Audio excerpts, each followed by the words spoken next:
Hey, what's up, y'all? This is Lewis Speaks 2022, and today I want to talk to you about reciprocity in relationships. You know, it would be nice if there was equal affection in relationships, but what I've noticed these days is that when a person knows that you're the one that wants it more, they tend to try to exploit that and take advantage of that. They start to coast and fall back and let you do everything in the relationship because they know that you're the one that wants it more. And so I think that this is unfair. I think this is what leads to a lot of relational burnout, and it makes people resentful and angry because they feel as though they're the ones doing everything to keep the relationship alive and the other person is doing absolutely nothing.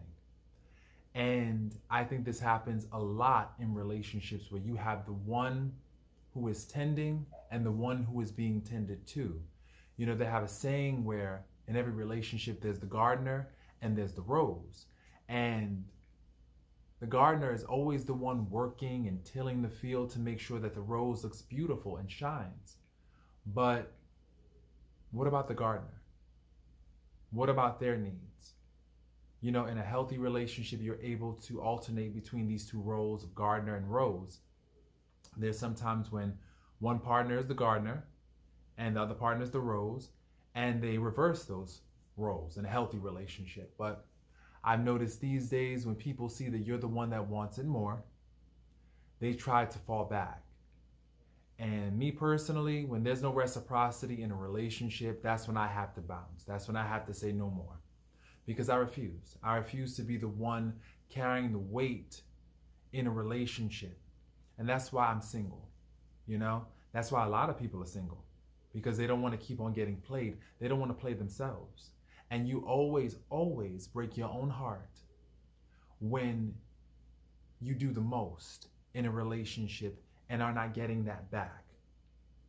And to be honest, in a healthy relationship, that's a natural occurrence. You naturally want to give and receive. There's this natural flow that happens. But in these relationships today, they're just so broken. People see that you're the one that wants it. They see that you are the one that's willing to invest so much into it.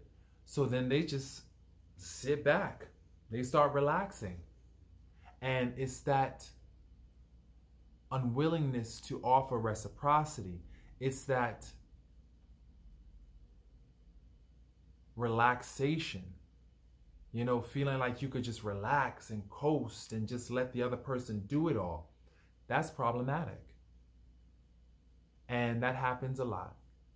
And so the thing about it is you can be typecast also in that role of gardener, of caretaker, of always being the one to pour into somebody so much so that you become stuck in that role. And when you try to break out of that role, it leads to relational imbalance.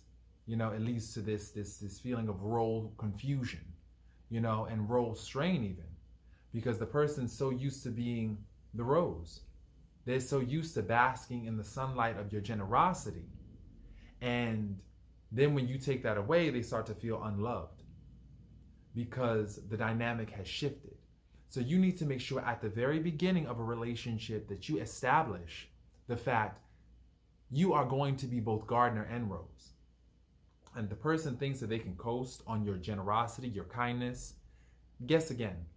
They have got to put forth effort, because where there is no effort, there is no concern.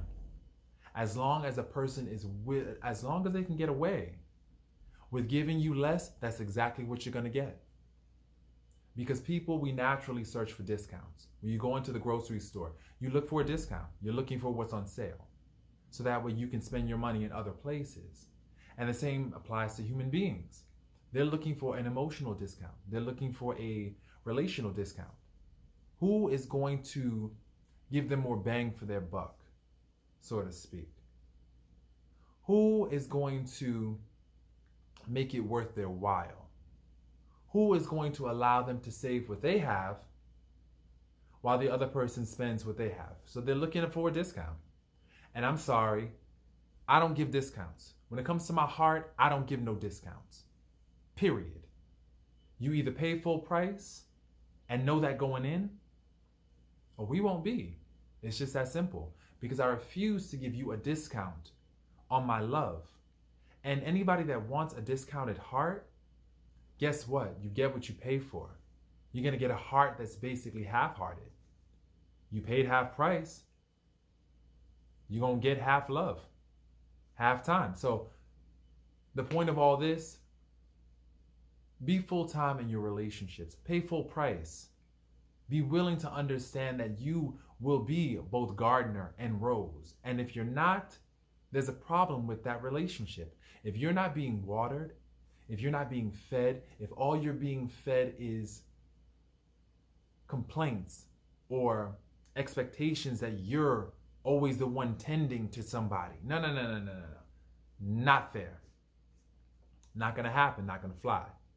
And so you have to set that boundary. You have to establish that from the beginning of the relationship, because how you start and this is the truth, how you start a relationship is going to be how it ends too. You're going to find yourself doing the most because you've done that in the beginning. And a lot of people, the only reason why the relationship is still alive is because the other person is doing all the heavy lifting. They're doing all the work to keep it afloat. So stop doing all the work. Make the other person work for you too. It's about mutuality. It's about two people working for each other to build with the common goal of forever.